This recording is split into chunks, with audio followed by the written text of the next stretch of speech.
joining us on Detroit's only nightly political talk show covering people, power, and politics. This is The Pulse. I'm Tara Nasher. More tariffs and retaliations in the trade war and a vice presidential visit to Michigan. We got the details. And tonight, we're taking a closer look at those steel and aluminum tariffs, how it will impact the auto industry. We have the executive director of Mich Auto, and they're in the studio to dive deeper into that. Plus, a new name in the crowded race for Detroit mayor. November's not far away. What we're hearing from former Detroit Police Chief James Craig as he officially announces his bid. But those tariffs and the retaliations that go with it, that's where we start tonight. The president claims he's taking back wealth that was stolen by other countries as two of our biggest trade partners hit back. All steel and aluminum imports will now be tariffed at 25%. On top of that, the president removed all exemptions from 2018 tariffs last month, part of his effort to reset trade around the world. The European Union announced counter tariffs worth $28 billion, but those tariffs go beyond steel and aluminum. It covers textiles, home appliances, and agricultural goods. Canada's also announced 25% counter tariffs on steel products. And on top of that, they're also raising taxes on items like tools, computers, servers, and display monitors, as well as sports equipment and cast iron products. I think this country is going to boom, but as I said, I can do it the easy way or the hard way. The hard way to do it is exactly what I'm doing, but the results are going to be 20 times greater. We have both agreed, let cooler heads prevail. We need to sit down and move this forward. This is a massive, massive deal, the USMCA. We deeply regret this measure. Tariffs are taxes. They are bad for business and worse for consumers. They are disrupting supply chains. They bring uncertainty for the economy. Jobs are at stake, prices up. Nobody needs that on both sides, neither in the European Union nor in the United States. And this comes as the clock ticks down to April 2nd. That's when President Trump says reciprocal tariffs will take effect. And despite the trade war escalating, Wall Street, though, actually had a better day today. The Dow dropped 82 points, but the NASDAQ and the S&P 500 both saw increases. The NASDAQ was up more than 200 points, while the S&P increased by about 28. And speaking of money, all eyes are on the U.S. Senate this week, where a major budget battle is brewing. According to multiple reports, Senate Minority Leader Chuck Schumer says Democrats will reject a Republican funding bill just days before a government shutdown is set to take effect. The GOP needs at least 8 Democrats on board to get it across the finish line. The bill on the table right now boosts defense spending by $6 billion while slashing non-defense spending by about 13. House Democrats have pushed Senate Dems not to vote for it. Makes cuts across the board, and it's going to be one of those things where people are going to look at this vote, and every bad thing that now happens with Doge and Donald Trump, Elon Musk, they can go back to this vote. The American people can see that Donald Trump was given an economy that was on the way up. We had come from the pandemic, worked our way through that, stock market, inflation going down, stock market going up. It's completely inverted now. Stock market crumbling, consumer confidence declining. That's the Donald Trump legacy. Well, the partial shutdown would take effect on Saturday. Schumer claims Democrats are behind a stopgap bill that would fund the government for 30 days while buying time for a bipartisan bill. Well, major news out of the Department of Education. The agency plans to cut more than 1,300 employees as they try to slash the number of workers in half. And some of those cuts are putting civil rights complaints in limbo. So here's what we know. 240 of those layoffs are from the department's Office for Civil Rights. 7 of the agency's regional offices were cut entirely. The Trump administration hasn't said how it'll move forward with the thousands of cases the eliminated staff members were handling, though. And those cases involve racial and religious bias cases, sexual violence, complaints, and getting school services for students with disabilities. It's part of the Trump administration's plan to abolish the agency, dismantle it, something he'll need congressional approval for, but Democrats and education advocates are worried. Directive to me clearly is to shut down the Department of Education, which we know we'll have to work with Congress, to get that accomplished. But what we did today was to take the first step of eliminating what I think is bureaucratic bloat. It's part of the whole effort to unilaterally ignore the law. I mean, to unilaterally change the government and override the legitimacy of Congress. Public education is the foundation of this or any democracy. And the attempts to dismantle our public schools are an attempt to diminish our democracy and put more money and control and power into the pockets of billionaires like Elon Musk. The agency's Washington offices were closed today and access was forbidden. Officials said it's because of security reasons, but didn't go into specifics. And this is a story that has a lot of you talking on social media. As you can imagine, reaction is mixed. Nicholas says education should be managed by states and parents, while Christopher says something needs to change. Meanwhile, Sean Ray questions McMahon's credentials and says, quote, it's delusional that the cuts will actually help students and teachers, while Dawn claims low-income children and kids with disabilities will be impacted the most. If you want to weigh in, make sure you head to the Fox 2 Detroit Facebook page and make your voice heard. We're also hearing from the state superintendent about the cuts. Dr. Michael Rice called the cuts an outrage and says vulnerable children will be harmed. He went on to say, quote, the federal government already underfunds education, particularly for students with disabilities. A lot going on, as always, in the world of politics. So let's run through some of our top stories for tonight.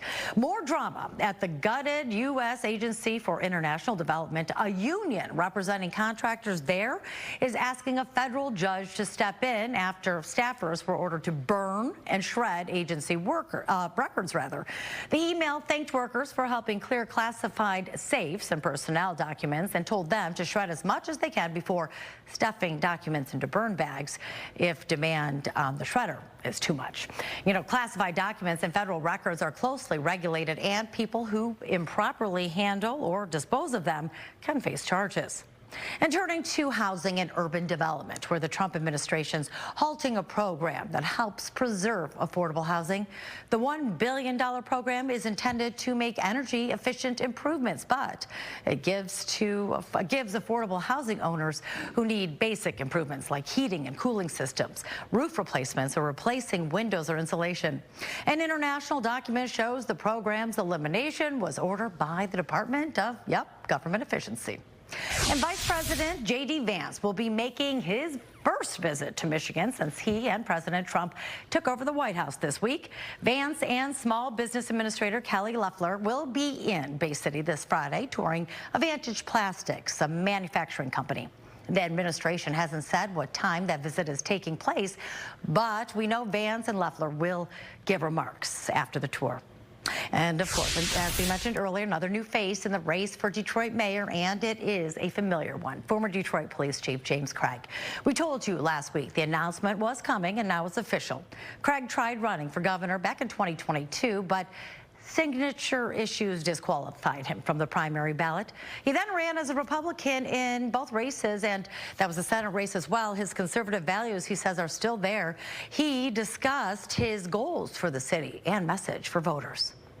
Must invest in our schools, continue to revitalize our neighborhoods, and strengthen public safety, and create economic opportunities for everyone, no matter where they live in our great city. I don't lead and provide services based on party. I never did it, and I never will as mayor. I am the mayor for all people, whether they're Republican, Democrat, Independent. If people in the city of Detroit like the body of work and the passion and what we did as chief, more to come. Well, Craig is far from alone in the race for mayor. He joins current Detroit City Council President Mary Sheffield, former City Council President and current Thaw CEO Santil Jenkins, City Council member Fred Durhal, and Triumph Church pastor Solomon Kinlock. But wait, there are more. We have businessman Joel Hashim and Jonathan Barlow. They have thrown their hats into the ring along with attorney Todd Perkins and activist Rogelio Landon. So if you are keeping score at home, that's 9 people so far running to replace Mayor Duggan, who, as you know, is making an independent run for governor.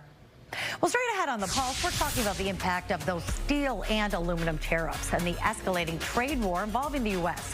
What will this do to our auto industry, from suppliers to dealerships to the customer? The executive director of Mish Auto on the Pulse next.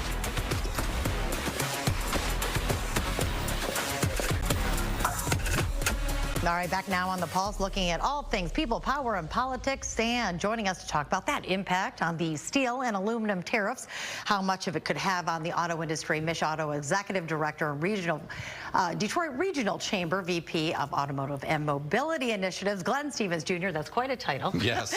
Thanks for having me, Taryn. Appreciate it. Yes. And you've really been speaking to everybody in the industry, from the automakers down to the suppliers. How is everyone really preparing for just how heavy these tariffs are at this point and how it will impact their industry? Well, we knew there were going to be a lot of changes with this administration. I don't think we really knew the velocity and the magnitude of what we're going to face. So the industry is resilient, and it is preparing for it, but it really doesn't know what it's dealing with. We do know what we're dealing with steel and aluminum. We import 35 million tons of steel every year and 12 million tons of aluminum into this country every year. Who will be impacted first, or which industry? Is it going to be the car maker, or is it going to be the supplier? It's all the above.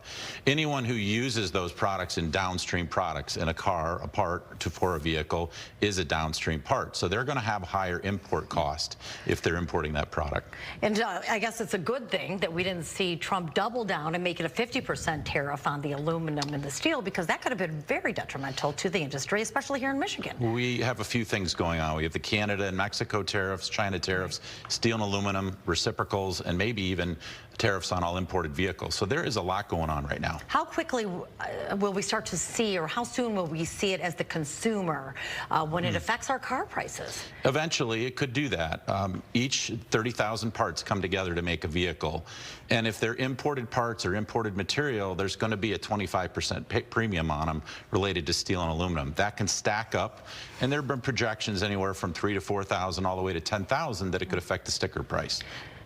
Inventory has been an issue as well, though. I mean, we just seems like that we've got back in the regular process of things. Well, to be spoken, you know, you had the COVID, and then we talked about the chip shortage, and it seems that just the supply chains were just getting back to normal, and then this.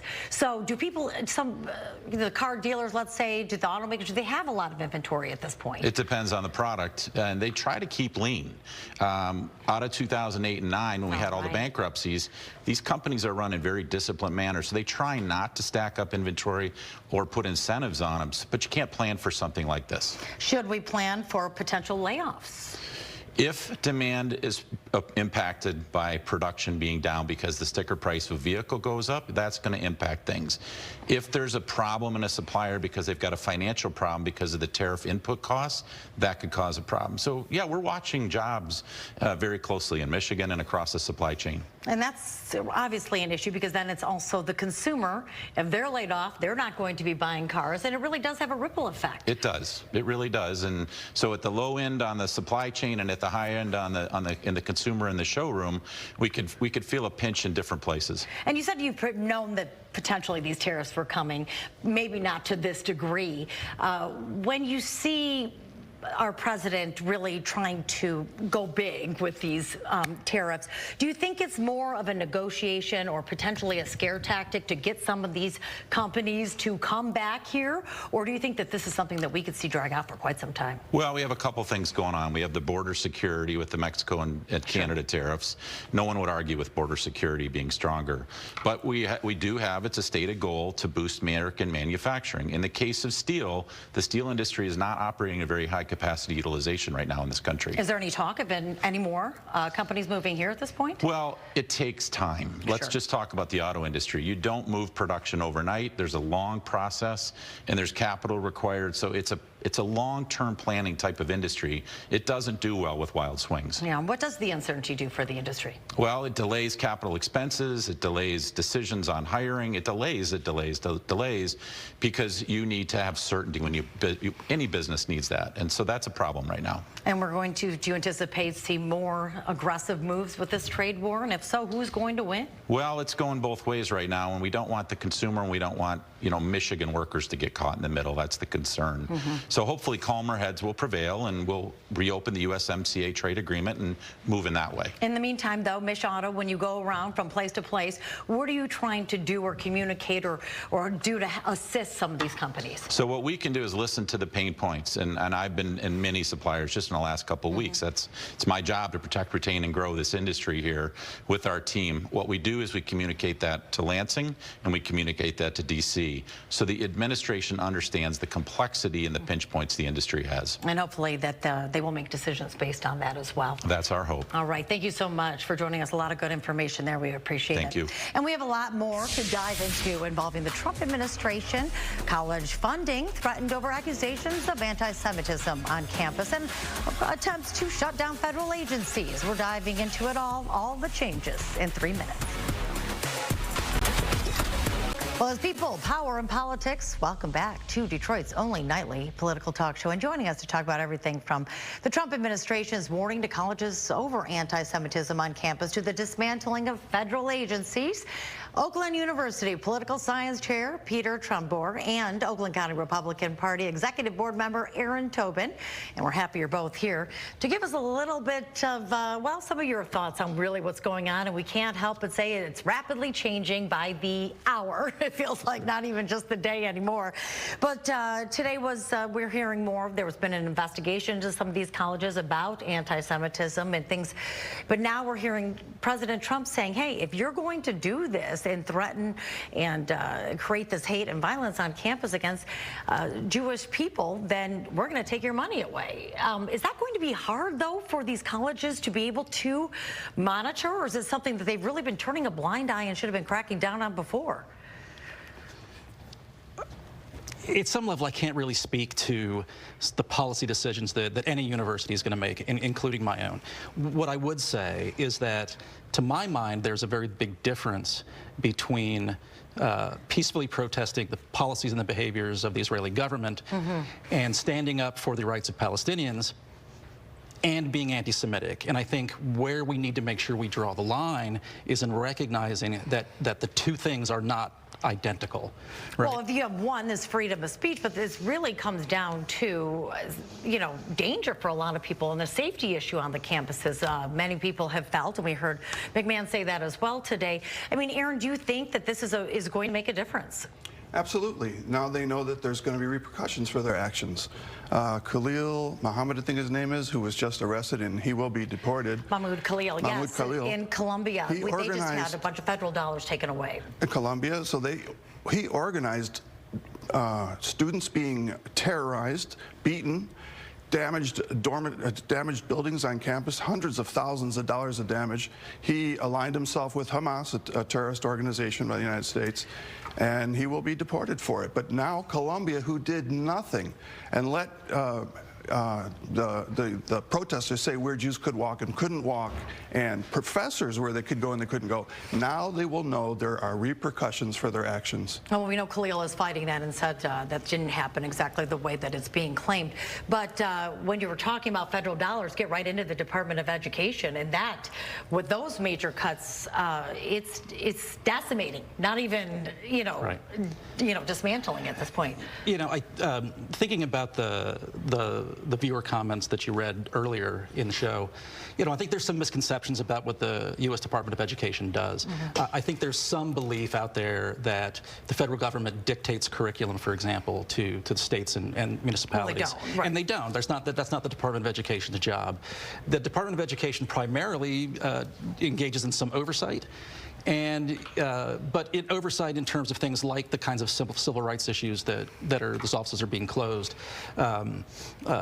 issues surrounding the access to resources for poor communities, for disadvantaged communities, disabled students, things like that. And it's a primary conduit of funding to states and municipalities to improve their education at the local level. So, you know, despite the fact that the Department of Education has sort of been in the crosshairs for Republicans for a very long time, I think there's some misunderstandings of what it actually does. Well, it's supposed to make it more efficient and streamline at this point, but you know, when you cut half the staff, 1,300 people, there are going to be students that fall through the cracks right now. I mean, Aaron, you can't say that it's right now it's hard enough to get a hold of certain people when you need to be able to get something done with the federal government. We see the Department of Education has been really bad, terrible at their job. They have not, the reading scores across well, Michigan, for example, is terrible. It's like we're in 43rd place. But right now they don't control the curriculum. That doesn't have anything to do with it. What President Trump is saying, bring it back to the states where it was back before Reagan's times. And we were like in the top 5 in the country. These people are not doing their jobs properly. They're not people that say, like the classrooms, what we should teach, what you should not teach. We could use that money instead of it going to the federal government, let it come directly to the states. And we heard the president say that the statutory programs for funding, student loans, Pell Grants, things of that nature, that will stay in place for special education. But then you hear the National Education Board president, she said, no, this is not. This is going to be a disaster for these people, and the federal dollars that go to feeding children. If you get rid of the people who administer those programs, there's going to inevitably be delays. So while the stated intention may not be to have an interruption in the flow of resources to states, to municipalities, to families and children, I don't see how that's not going to be a consequence of eliminating half of an agency's workforce. When will we see Congress step in, do you think? Oh, I don't think they have any reason to step in right now. Right now? I think that with Republican control of the House and the Senate, they are content to sit back and let the president take the fall for what I think are going to be very unpopular policies. Aaron, though, now we've seen more cuts at USAID. Well, with that, I guess the destruction of all those documents right now, we saw going in the shredder and having them burned. Some believe that some of those documents could be connected to President Trump's cases, and that may be some of the motivation to do this. I mean, why would they do something so aggressive? Well, USAID I don't think it has anything to do with President Trump's cases. What really people are scared about are the NGO, non-government organizations, that have been funneled billions of dollars, and these were controlled by Democrats. And where's the money gone? Some of it has been pulled back recently, and we have a thing called computers these days. Everything that's been printed is on computer, and it can be brought back. Even if you try and delete it, there are copies out there. So these burn bags and the shredding is more for theater, I think, to get the news on something exciting for the news. Well, you know, it does seem like, though, this administration is really undoing everything that the Biden administration did as well, even with the EPA. We're seeing a lot of the things that were supposed to or intended to protect the environment. Do you think that this has maybe become, I don't know, spiteful, or instead of being, I don't know, productive? It is the repeat of a theme. If you remember Trump's first term, he really set out to erase the legacy of the Obama presidency, and I think that was very clear. And so this should come as no surprise, right, that now that he's back in office, he wants to also deconstruct what was done by the prior administration. I would push back a little bit about the characterization, again, of USAID and point to a couple of things. There are, again, big misconceptions about USAID and about American foreign aid generally. It represents less than 1% of the federal budget, and about 80 cents of the dollar that we spend on foreign aid historically comes right back to the United States in the form of contracts, purchasing, employees, in relations, all of that. of course, and not even mentioning, right, the soft power impact of losing American influence. And again, people want those dollars. Some people want it spent here. Real quickly, though, Aaron, too fast, too soon for the president to end all of these actions. Is it going to hurt us to help us? It's a beautiful thing. He's doing exactly what he said. The American people, I think he's got a 78% approval rating, are impressed with what he's doing, with his policies. He's been saying this is what he's going to do. He got into office. He's been going full force at it. People say, I don't know when the guy sleeps. But this is what the American people wanted. All right, we'll have to wait and see as this continues to play out. Thank you both for being here. And that is the Pulse for tonight. Extra is next. I'm Sharon Asher. Enjoy your evening.